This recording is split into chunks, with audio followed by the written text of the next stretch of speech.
So welcome two movie शूवी दोस्तों। और आज हम बहुत अच्छी इंटरेस्टिंग बात करने वाले हैं कि केरला स्टोरी ने क्या एक धमाल मचाया, क्या एक रिकॉर्ड तोड़ा। काफी इंटरेस्टिंग सा रिकॉर्ड है।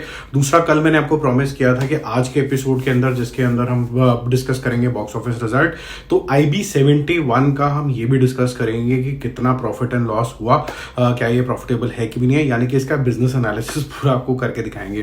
तो पहले बात कर लेते हैं PS2 की डे 19 की, जिसका पहली बार 1 करोड़ रुपए से कम कलेक्शन आया है। कल था करीबन 1.25 करोड़ रुपए, आज है 80 लाख रुपए। तो 172.25 अब बन चुका है 173 करोड़ रुपीस। बहुत अच्छा कलेक्शन है। ये भी धीरे धीरे करके आई थिंक 185 के आसपास 190 के बीच में ये क्लोज करेगा अपना नेट कलेक्शन। 200 होते हुए डिफिकल्ट लग रहे हैं। और जो इसका 320 करोड़ रुपए वो वर्ल्ड वाइड है, और वर्ल्ड वाइड में भी अब दूसरी मूवीज लग चुकी हैं, तो ये थोड़ा सा वहाँ पर अब इसको स्लो डाउन क्लियरली दिख रहा है। आप डेली अगर मेरे वीडियोस को फॉलो कर रहे हैं तो आपको समझ में आ गया होगा कि जो ओवरसीज की भी ग्रोथ है अब कुछ खास नहीं आ रही है। वहीं पर अगर हम बात करें एक IB71 की, तो IB71 का जो डे 5 का कलेक्शन है वो आया 1 करोड़ रुपए। डिसअपॉइंटिंग है थोड़ा सा, क्योंकि विद्युत जामवाल के फैंस बहुत सारे हैं, ऑनलाइन बहुत सपोर्ट मिलती है, लेकिन वो ट्रांसलेट नहीं हो रहा है टिकट काउंटर के ऊपर। तो 1.4 कल हुआ था, आज है 1 करोड़ रुपए। 9 करोड़ रुपए लगभग कल हुए थे, आज हो गए हैं 10 करोड़ रुपए नेट कलेक्शन। सिर्फ 12% के आसपास इसका हाईएस्ट इवनिंग शोज गए हैं, और नाइट शो में आते आते फिर से 10% गिर गया इसका ऑक्यूपेंसी। अब अगर हम बात करें ये बनी कितने की है और किसकी ने बनाई है इसको, इसमें 3 बड़े बड़े भारतीय इन्वॉल्व है। लगभग इक्वल शेयर है। 28 करोड़ रुपीज में बनी है। रिलायंस एंटरटेनमेंट, जियो नहीं, रिलायंस एंटरटेनमेंट एक अलग नाम है वो, फिर टी सीरीज और एक्शन हीरो फिल्म जो विद्युत जामवाल की खुद की प्रोडक्शन हाउस है, और ये पहली फिल्म वो बना रहे हैं।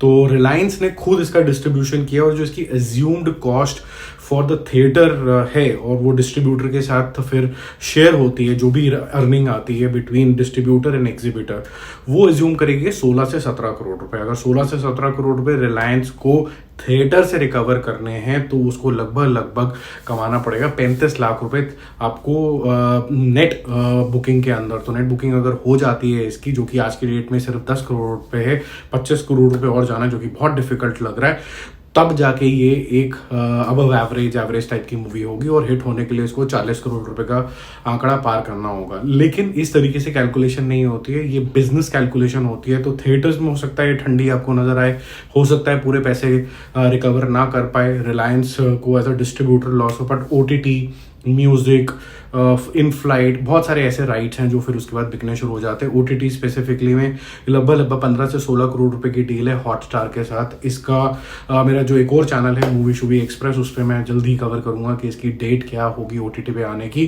अभी क्लैरिटी नहीं है, बट जैसी डेट पता चलेगी तो मैं वो भी बता दूंगा। तो इससे आपको मोटा मोटा क्लैरिटी आ गई होगी कि 35 करोड़ एंड अबव इसका टारगेट है to come out of the losses in theatre. But having said that, जो भी इसके प्रोड्यूसर्स हैं उनको किसी को लॉस नहीं होगा, क्योंकि अलग अलग वेज से ये लोग इनकम कर लेते हैं। जो लॉस होता है वो डिस्ट्रीब्यूटर का होता है, वो भी थिएटर स्पेसिफिक होता है, तो रिलायंस वो थोड़ा सा उसको बियर करना पड़ेगा। उसके लिए ओवरऑल बेसिस पे कोई एक प्रॉफिटेबल वेंचर ये नहीं होगा। अब बात करते हैं द केरला स्टोरी के डे 12 के कलेक्शन की, क्या उसने महारत हासिल करी है। देखो, वुमेन सेंट्रिक मूवीज जो हैं इंडिया के अंदर बहुत कम बनती हैं। तो गंगूबाई जब आई थी, इतनी नेगेटिविटी थी, प्राइम नेगेटिविटी थी बॉलीवुड के लिए और हिंदी सिनेमा के लिए, तब भी उसने 132 क्रॉस कर लिए थे। और एक्सट्रीम पॉजिटिविटी थी किसी भी मूवी को लेके। जब तनु वेड्स मनु आई थी, उसने 150 करोड़ रुपए करे थे, 150 करोड़ रुपीस करे थे।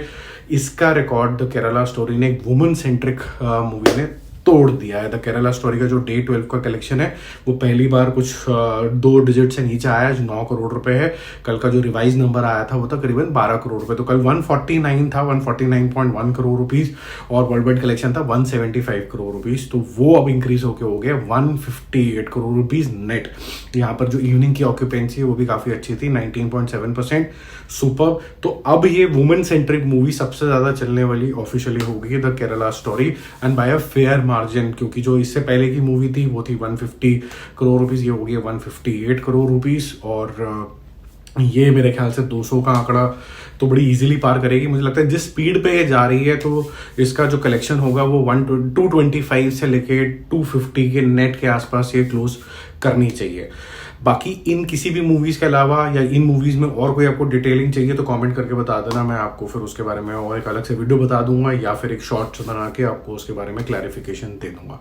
बाकी जल्दी मिलते हैं और अपडेट्स के साथ। Don't forget to subscribe the channel, that's very very critical, with all notifications are even more critical. Bye bye.